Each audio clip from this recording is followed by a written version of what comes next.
نحن في هذا اليوم وهو يوم الجمعة، وهو اليوم المخصوص بمولانا صاحب العصر والزمان، لا بأس بذكر بعض الشيء عن صفات المنتظرين، فإن المؤمن يدعو أن يكون من المنتظرين لصاحب العصر والزمان. فما هي الصفة أو الصفات التي ينبغي أن تتواجد في المؤمن المنتظر لكي يكون من المنتظرين للمولى عجل الله فرجه؟ هناك صفات ووظائف اعتقادية، وصفات ووظائف روحية، وصفات عملية. فهناك 3 وظائف نذكرها اختصارا.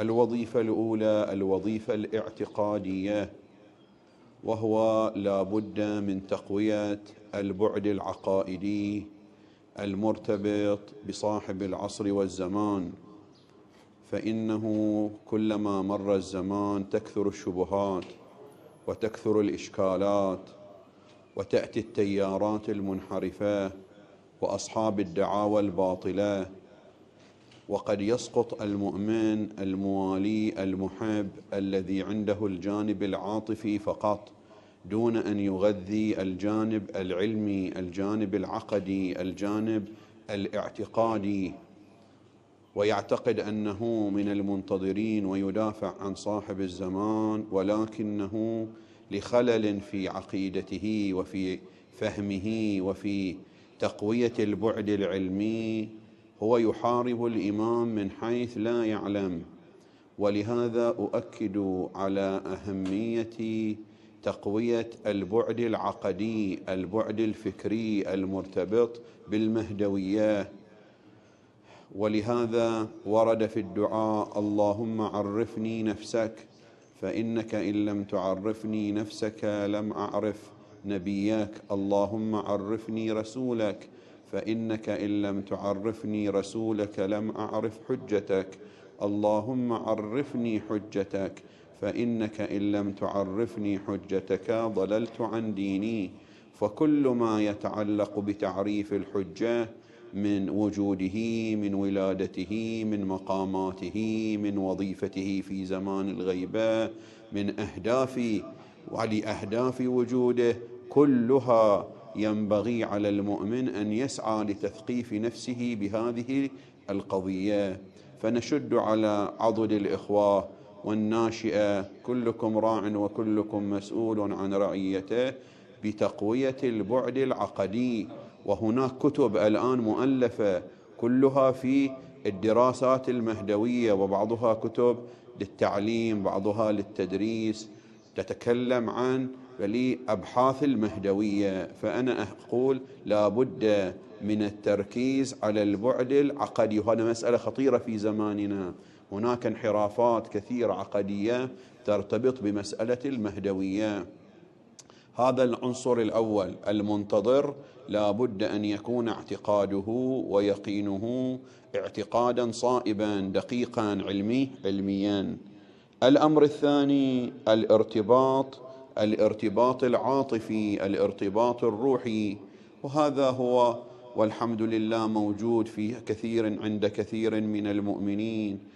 الارتباط بالمودة، بالمحبة، أن نعيش هم صاحب الزمان، وأنه يعيش همنا، وأنه في زمان الغيبة. هذا الهم وهذا الارتباط الروحي، فندعو له، نصلي، نعم، ونهدي الثواب له، نحج عنه، نتصدق نيابة عنه، بل نناجيه وندعوه في يوم الجمعة بدعاء الندبة، نجدد العهد في كل يوم. هذا ارتباط روحي. هذا الارتباط مهم، لأن الارتباط العقائدي والفكري ما لم يطعم بارتباط عاطفي فإنه لا يصل إلى النتيجة الأساسية. ولهذا ثورة الإمام الحسين سلام الله عليه خلدت وبقيت ببركة البعد العاطفي أيضا، والبعد المعنوي. الأمر الثالث وهو المهم البعد السلوكي العملي. لا بد أن تكون أعمالنا وأفعالنا تحت رضا صاحب العصر والزمان، تكون مطابقة للشريعة، نحمل أخلاق الأئمة عليهم السلام. كونوا دعاة لنا بغير ألسنتكم، نطبق الأحكام الشرعية، نحفظ الحقوق. فكلما تقربنا إلى الله أكثر كنا لعند صاحب الزمان أقرب وأشد. يقول الشخص أنه كيف أتقرب لصاحب الزمان؟